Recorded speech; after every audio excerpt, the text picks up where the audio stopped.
let's get into the football, though, John. As you know, it was a refereed game that has been heard around the world, if you will. It's not new, but it sounds like the cries are louder today after a game on Monday Night Football that was really impacted by a series of, would you classify them as questionable calls? Yeah, I certainly would. I would go as far as to say they go past questionable to flat out wrong. And it's always disappointing to see when officials miss calls. And those, I often talk about, I think the bigger issue with the NFL is over legislation, but that was just mistakes by the referees on field. And I think people should be cautious about calling for more replay because I think that's why we're in the situation we are. I think guys are unsure of themselves. They doubt themselves. They try to err on the side of caution, and you create this environment that stinks, to be honest. I know we talk about this a lot because, again, this is not new. The officiating's been bad. It's really made a product. It has made it tough to watch at times. But as we've talked about this over the years, going back to the replacement officials, which I was an advocate to keep, by the way, because I think these guys stink. However, those guys are pretty bad. Yeah, but my whole point was you could have molded those guys into these guys here. They got too many habits from a game that's no longer played, and now you're trying to teach these guys a whole new game, and they just don't know it. They just don't know the rules. They don't know why they're doing things. They're just throwing flags because they're trying to save their ass. They're being told to throw flags. Whatever it is, have we come up with something to try and fix it? Does anybody have? Do you have? Does anybody you talk to? Have you heard anything that suggests this would be a good way to try to clean up some of the mess? No, nobody's come up with a good plan. I think the best plan would, as I said, to get rid of replay completely. And I think that would calm things down. As long as people accept human nature, I talk about it all the time. I mean, what do we talk about in the Vikings-Eagles game? We talk about mistakes by the players, right? The players make mistakes every week because they're human beings. It's part of the game. So officials are going to make mistakes. As long as everyone accepts it, as long as they do a good job, long as it's not glaring and consistent, I have no problem with human error back in the equation. We mentioned this before about, some of the lore and history of the game is based on human error, and it creates talk and it creates excitement. A lot of those human errors occurred at a time when social media didn't exist. Well, I agree with that, but what is the alternative? Because how do you eliminate human error from human beings?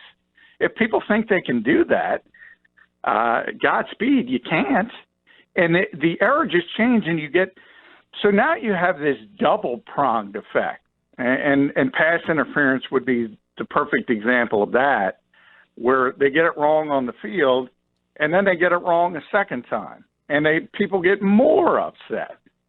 So the expectations are too high, number one. In the NFL, look, I don't know what they're doing. I compare them to the government. They threw a flag last night for 12 guys on the field, and the next play had 13 guys on the field. They didn't throw a flag. Yeah, that's amazing. The 13 guys on the field, that's amazing. That's just horrific to not understand that. Is Mike Pettin the godfather of the 13-man defense? I joked. I tweeted out. Now, that's an innovation. No wonder the Packers are better at defense if they can get 13 on the field. But, look, I mean, people obviously aren't going to be happy no matter what because there are going to be mistakes, and there's this weird group of people that thinks they can eliminate mistakes. It's not possible. And then what I was saying from the league standpoint, I've always compared them to the government. What does the government do when there's supposedly a problem? They throw another law at it and another layer, and nothing ever gets fixed. It just gets more complicated, and it makes it worse and worse and worse. And nobody learns from their mistakes. It really is. It's kind of amazing. Like, who is sitting on Park Avenue and saying, you know what, we need more flags. This is not entertaining enough. We have to make this choppier. We have to make 15 flags a game instead of 12 flags a game. I don't even understand what the goal is at this point. I understood the safety part of it. That I get. Everything else makes no sense whatsoever. Yeah, John, I think you bring up a good point there to the end of your question, because for me, there's a difference between mistakes and just horrible calls, like things that you need to fix. Sure, whenever you have humans involved and they're officiating games in any sport, there's going to be mistakes. I mean, that's just, like you said, it's just fact, it's just the way it goes. But what we've been seeing over the past 6 weeks, over the past year or two, it seems like there's more to it than that. It's not just like these guys aren't perfect, it's going to happen. It's no, something needs to change. And I don't know what the answer is, but if you're in the NFL front office, I don't know how you're saying anything but that today. Well, I think something needs to change, but I think it needs to be rolled back to where it was before, as I said, the start of replay. I really do. I think replay has affected this game in a negative fashion in just about every way possible. And I know there's going to be people that say the goal is to get it right. The goal is to get as much right as possible. And they're wrong. And I'll tell you why they're wrong. Because what this is at the core is an entertainment product. The bottom line isn't getting it right. It's being entertaining. And I know we had this discussion before about the Immaculate Reception. Now, if they got that right, people in Oakland will argue it's the Immaculate Deception. If they got that right, guess what? That game's not as entertaining. That's a line item, as I said, in the play-by-play sheet. It's not the most famous play in the history of football. The goal of an entertainment company is to provide the best entertainment possible. And anybody who thinks the NFL is doing that is nuts.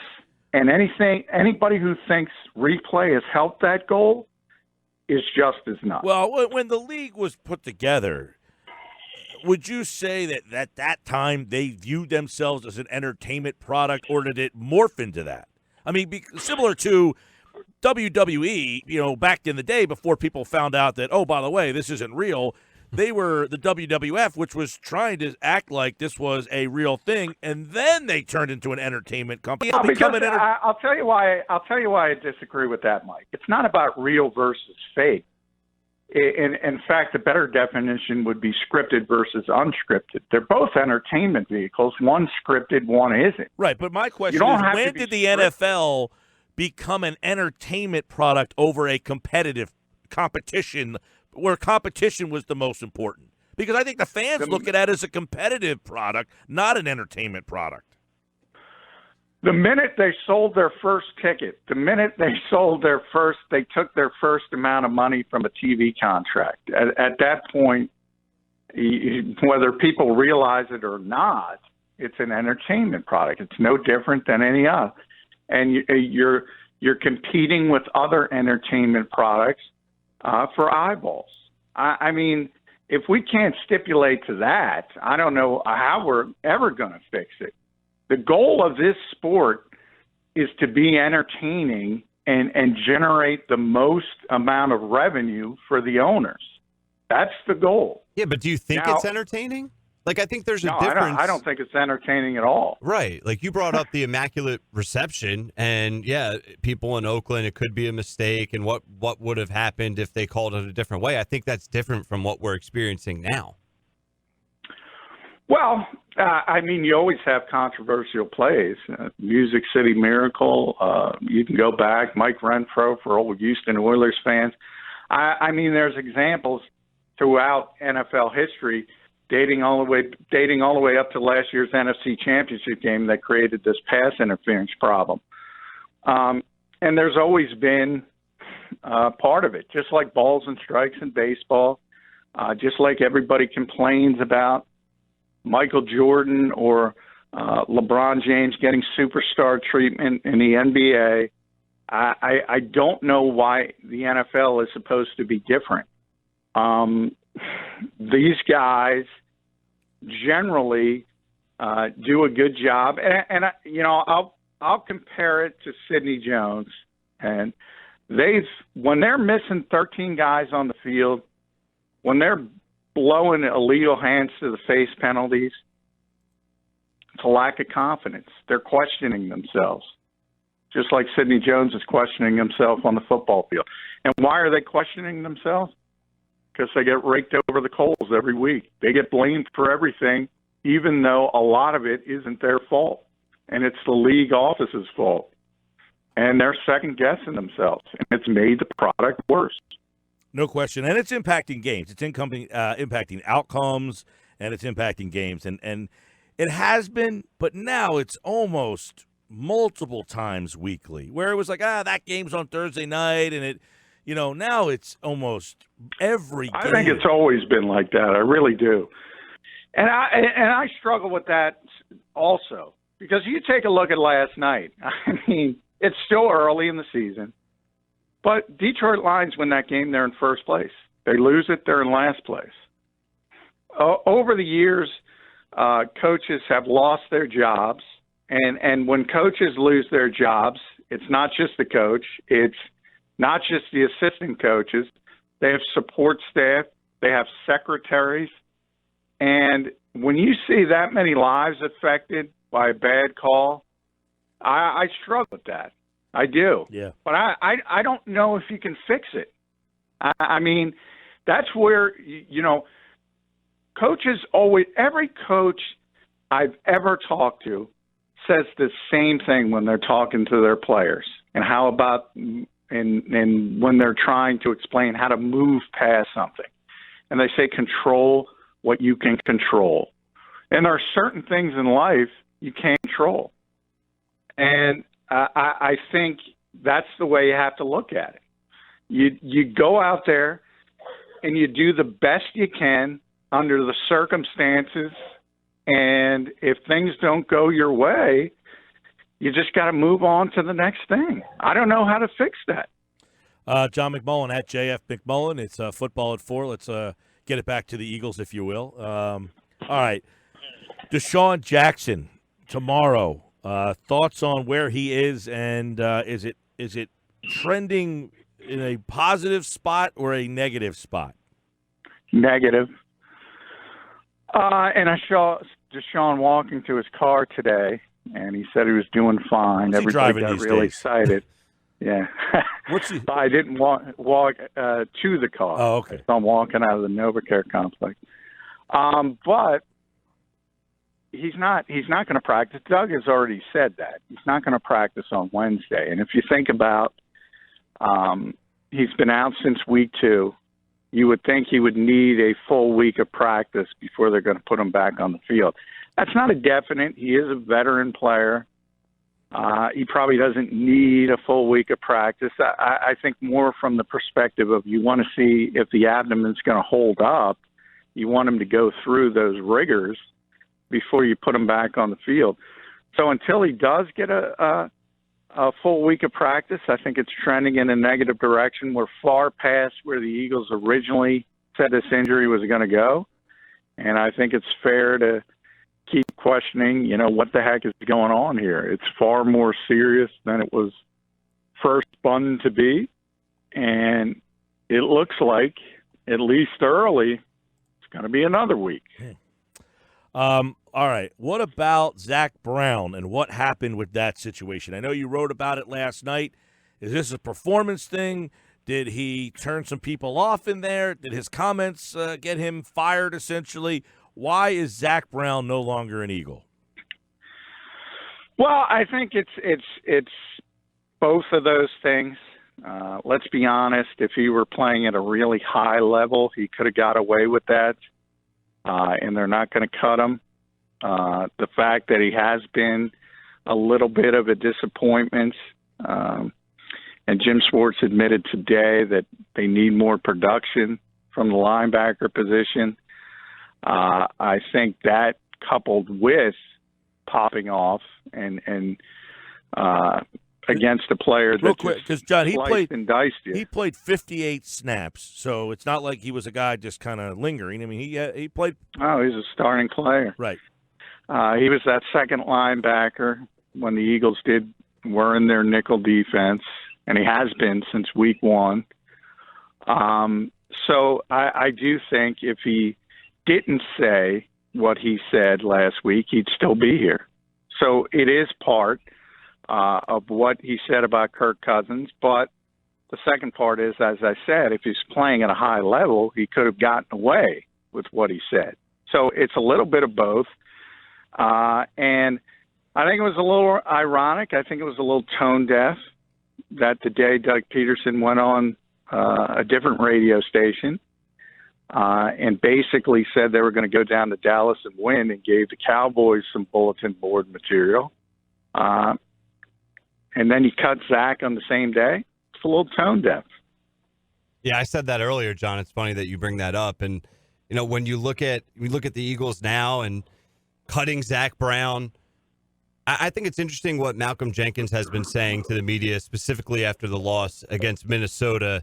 What are your thoughts on him and his more outspoken type of blunt comments regarding the Eagles defense? Well, after the game, I think it was just frustration. And I think there is a little bit of frustration with Sidney Jones and that organization as a whole. And I just use Sidney as an example with the refs. I mean, when you chip away at people's confidence, look at Markelle Fultz and the Sixers. I mean, how do you go from being the number one overall pick to having absolutely no confidence in your ability?